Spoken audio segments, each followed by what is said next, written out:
राज्यातल्या अनेक भागांमध्ये कुठे ना कुठे कोणत्या ना कोणत्या मार्गाने स्थानिकांच्या अधिकाराचा प्रश्न हा ज्वलंतपणे पेटत असतो. पण हा प्रश्न पेटवण्याची पहिली भूमिका जर कोणी घेतली असेल तर ती हिंदू हृदय सम्राट शिवसेना प्रमुख बाळासाहेब ठाकरेंनी 50 वर्षापूर्वी घेतली. ही सुरुवात ही ठिणगी बाळासाहेब ठाकरेंनी टाकली की स्थानिकांना रोजगार मिळायला हवा त्यांच्या त्यांच्या भागामध्ये, त्यांच्या त्यांच्या शहरामध्ये,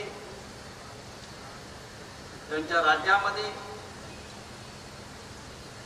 आणि तो आम्हाला भारतीय घटनेनं दिलेला अधिकार आहे. जर तुम्ही भाषेच्या आधारावर राज्य निर्माण केले मग त्या राज्यातल्या त्या भाषिकांना त्यांचे अधिकार मिळायला हवे. मगाशी सुभाष देसाईंनी एअर इंडियाच्या त्या घटनेचा उल्लेख केला की बाळासाहेबांनी त्यावेळेला स्वतः अशा प्रकारच्या चळवळीचं नेतृत्व केलं. आरसेप सगळ्यात मोठा मोर्चा आरसेपला झाला.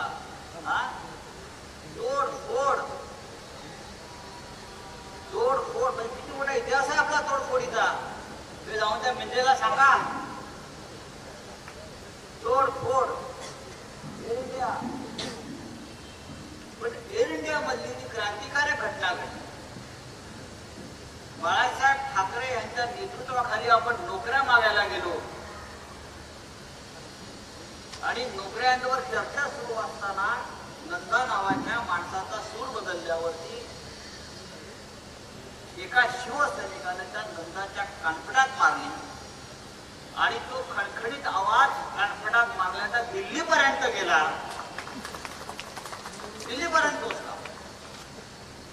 आणि या महाराष्ट्रामध्ये सर्व पब्लिक सेक्टरचे दरवाजे, फक्त एअर इंडिया नाही, सगळ्या पब्लिक सेक्टरचे दरवाजे मराठी माणसासाठी बाळासाहेबांमुळे उघडे झाले.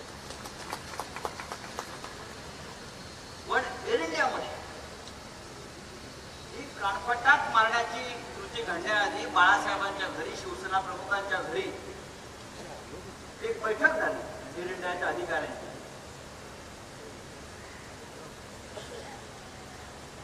आणि ते ऐकायला तयार नव्हते. बाळासाहेबांनी त्यांना सांगितलं, अरे बाबा, ही तुझी विमानं जी आहेत ती हवेत फिरतील, ते तुझा असेल, पण मुंबईचे रस्ते माझे आहेत, लक्षात ठेव, तुला फिरणं कठीण होईल. ही लोकाधिकार समितीच्या चळवळीची ठिणगी आहे. तर बाळासाहेब म्हणायचे हे व्हाईट कॉलर लोक आहेत का? अनिल बरोबर ना? हे सगळे व्हाईट कॉलर लोक आहेत म्हणायचे. पण कालांतरानं त्या व्हाईट कॉलर लोकांच्या हातात सुद्धा दगड आले केतकर साहेब. कारण व्हाईट कॉलर म्हणजे शिवी असं बाळासाहेब म्हणायचे. मग हळूहळू या सगळ्या व्हाईट कॉलर लोकांचं विचारांतर झालं. ते कडवट शिवसैनिक झाले. आता आमचे केतकर साहेब सुद्धा व्हाईट कॉलर आहेत.